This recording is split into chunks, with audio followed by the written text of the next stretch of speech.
Okay, तो बात करते हैं ओवर के तीसरे रूल के बारे में, which is all over. All over, over all के साथ में भी यूज किया जाता है, जिसका मतलब होता है सभी, सभी जगह। तो सभी जगह के लिए हम सेंस देते हैं ऑल ओवर से, जैसे कि all over India, all over India. Example देखें, I have friends all over India. पूरे इंडिया में मेरे फ्रेंड्स हैं। ऑल ओवर द वर्ल्ड भी लिख सकते हैं हम। वर्ल्ड के पहले हम दा का यूज़ करते हैं, तो ऑल ओवर के साथ में दा का भी यूज़ होगा, ऑल ओवर द वर्ल्ड। तो I have friends all over the world, मेरे दुनिया में सभी जगह दोस्त हैं। तो ऐसे हम सभी जगह के लिए ऑल ओवर का भी यूज़ करते हैं। फोर्थ एग्जाम्पल देखिए, ओवर का यूज़ मोर देन के सेंस में भी होता है। मोर देन, जैसे एक संख्या से ज़्यादा कोई नंबर है। एग्जाम्पल लेते हैं इसका, सलमान इज ओवर 50। ओवर, इसका मतलब क्या हुआ कि सलमान 50 साल से ऊपर है। तो मोर देन 50 ईयर्स बोलते हैं ना, तो वैसे ही हम बोल सकते हैं सलमान इज ओवर 50। दूसरा एग्जाम्पल लेते हैं, ही अर्न्स, वो 50,000 से ऊपर कमाता है। तो मोर देन 50,000, तो इसकी जगह हम यहाँ पर रख देंगे ओवर 50,000। तो हमें मोर देन के सेंस में भी यहाँ पर ऐसे इसका यूज़ कर लेना है। फिफ्थ रूल की बात करें, टू फिनिश। जब हम किसी चीज़ के ख़त्म होने की बात करते हैं, कोई भी शेड्यूल जब ख़त्म हो जाता है, तो उसके लिए हम ओवर का यूज़ करते हैं। जैसे मेरा स्कूल 5 बजे ख़त्म हो जाता है, तो my school is over at 5 PM। At का यूज़ हमने देखा था कि जब हम घड़ी के समय के हिसाब से बात करते हैं तो एट का यूज़ करते हैं। तो यहाँ पर ओवर का यूज़ ऑब्जेक्ट की जगह किया जा रहा है, और ये एक प्रपोजिशनल ऑब्जेक्ट है, तो इसीलिए यहाँ पर एट और ओवर दोनों साथ में आ रहे हैं। कुछ स्पेसिफिक कंडीशन में आ सकते हैं ये। तो my school is over at 5 PM, मेरा स्कूल 5 बजे ख़त्म हो जाता है। जैसे कई बार हम वीडियो गेम खेलते हैं, तो गेम ओवर, ये भी हमारे देखने में आता है, गेम ओवर, अब गेम ख़त्म हो गया।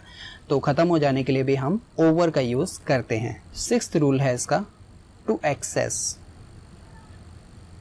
जब कोई भी चीज़ ज़्यादा मात्रा में होती है, तो उसके लिए भी हम ओवर का यूज़ करते हैं। जैसे he does over time, he does over time, वो ओवर टाइम करता है। इसका मतलब क्या कि वो जितना काम करता है उससे ज़्यादा भी वो काम करता है। तो 8 घंटे तो उसका है ही टाइम, लेकिन 8 से 12 घंटे वो करता है, तो 4 घंटे ओवर टाइम हो गया, मतलब उससे ज़्यादा।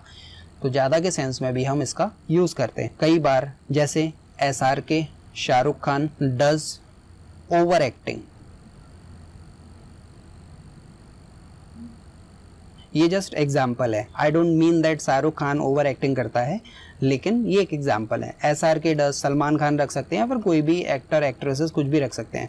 तो SRK डज ओवर एक्टिंग, मतलब उसे जितनी एक्टिंग करनी चाहिए उससे ज़्यादा ही कर देता है। SRK does over acting. South Indian actors हैं, वो ओवर एक्टिंग करते हैं, तो south Indian actors do over acting. South Indian actor does over acting, similar है तो डज का यूज़ कर लेंगे, डज ओवर एक्टिंग। तो एक्सेस मतलब ज़्यादा के सेंस में हम जब बात करते हैं, तो हम वहाँ पर ओवर का यूज़ कर सकते हैं। 10 बिलो का मतलब नीचे से कम, इसके ये हिंदी में सेंस निकलते हैं। चलिए इसके रूल्स के बारे में ही बात करते हैं। बिलो का यूज़ हम करते हैं, पहला रूल है इसका, से नीचे, से नीचे। अगर हम इस सेंस में बात करेंगे तो हम बिलो का यूज़ कर सकते हैं। इसका एग्जाम्पल देखिए, his father is below 50। His father is below 50 मतलब उसके पिताजी 50 साल से कम हैं, 50 साल से नीचे हैं। अगर वहीं 50 साल से ऊपर हैं तो उसके लिए हम अबव भी लगा सकते हैं, लेकिन अभी हम क्योंकि बिलो की बात कर रहे हैं तो से नीचे के लिए हम बिलो का यूज करेंगे। जैसे अगर हम पोजीशन की बात करें तो he is below his boss, his boss, वो उसके बॉस के नीचे है, मतलब वो उसके बॉस के अंडर में काम करता है। तो he is below his boss, तो हम पोजीशन में नीचे होने के लिए भी बिलो का यूज करेंगे। सेकंड एग्जांपल है से कम, इसका मतलब होता है लेस देन, ठीक है, से कम, लेस देन। जैसे his salary is less than बोलते हैं हम, लेस देन 30,000, तो उसके लिए हम लेस देन की जगह पर बिलो का भी यूज कर सकते हैं, बिलो 30,000।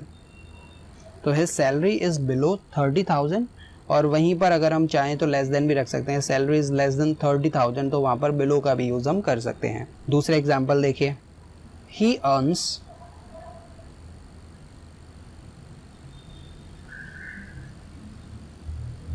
बिलो हर, इसका मतलब कि वो लड़का उस लड़की से कम कमाता है, तो ही अर्न्स बिलो हर।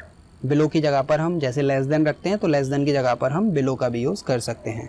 11 अंडर, अंडर का मतलब होता है के नीचे, के नीचे, इसका हिंदी सेंस ये है। इसके रूल्स के बारे में बात करें तो इसका पहला रूल बोलता है अंडर का मतलब होता है नीचे।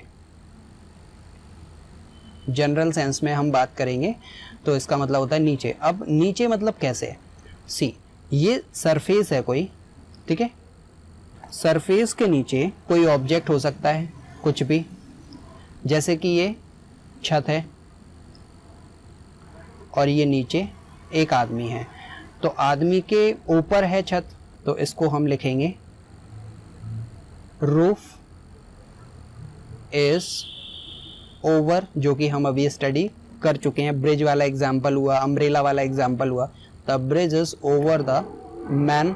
वहीं दूसरे तरीके से इसको समझे तो ये जो आदमी है ये इस छत के नीचे है, तो नीचे के लिए यहां पर हम अंडर का यूज करेंगे, the man is under the roof. दूसरा एग्जाम्पल देखिए, ये एक पेड़ है और यहाँ पर एक आदमी रेस्ट कर रहा है, तो ये पेड़ के नीचे ये आदमी बैठा हुआ है, तो क्या होगा, ये पेड़ एक सरफेस है जो कि हवा में लटका हुआ है और ये दूसरा, तो इनके बीच में स्पेस है, तो इस सेंस में हम वहाँ पर अंडर और ओवर का कॉन्सेप्ट अप्लाई करते हैं। जैसे the tree is over the boy, the tree is over the boy, पेड़ लड़के के ऊपर है, और वहीं दूसरी तरफ हम समझें कि लड़का पेड़ के नीचे बैठा हुआ है, तो पेड़ के नीचे बैठा हुआ है, the boy is sitting under the tree, under the tree. तीसरा एग्जाम्पल लेते हैं, ये एक टेबल है, ये टेबल है, तो टेबल के नीचे बिल्ली बैठी हुई है। अब ये जो टेबल है ये सरफेस हवा में है और ये बिल्ली टेबल के नीचे है, तो the cat is under the table. और वहीं दूसरे नजरिए से इसको देखा तो the table is over the cat, ऐसे भी कर सकते हैं जो हमने ओवर में पढ़ा था। तो इस सेंस के लिए हम नीचे के सेंस के लिए हम अंडर का इस तरीके से यूज करेंगे कि किसी सरफेस का जो हवा में लटका हुआ है उसके नीचे अगर कुछ है तो उसके लिए हम अंडर का यूज करेंगे। दूसरा रूल बोलता है के अधीन, मतलब किसी के गाइडेंस में अगर कोई होता है, किसी के सुपरविजन में अगर कोई होता है, या फिर किसी के अधीनस्थ कोई होता है, किसी के अंडर में कोई होता है, जो कि हम कई बार सुनते हैं, तो उसके लिए हम अंडर का यूज करते हैं। जैसे I work under my boss, मतलब मैं अपने बॉस के अंडर में काम करता हूँ। दूसरा एग्जाम्पल देखिए, writer is under the publisher. Publisher होता है जो कि किसी किताब को पब्लिश करता है, और राइटर इस पब्लिशर के अंदर ही काम करता है, उसके अंडर में रहकर ही काम करता है। तो अधीन होने के लिए या फिर किसी के नीचे होकर या फिर उसके साथ में काम कर कर सीनियर जूनियर का डिफरेंस मेंटेन करके जब हम बात करेंगे तो वहाँ पर हम अंडर का सेंस देते हैं। अंडर का तीसरा यूज़ है less than. Less than, less than का मतलब से कम। जैसे कि टूर्नामेंट होते हैं, क्रिकेट के टूर्नामेंट होते हैं, अंडर 19, अंडर 15, तो हम एज के सेंस में बोल सकते हैं ही इज़ अंडर 16। इसका मतलब क्या है कि उसकी उम्र 16 से कम है। शी इज़ अंडर 20, उसकी उम्र 20 से कम है। तो इस सेंस में हम लेस देन की जगह पर अंडर का यूज़ कर सकते हैं।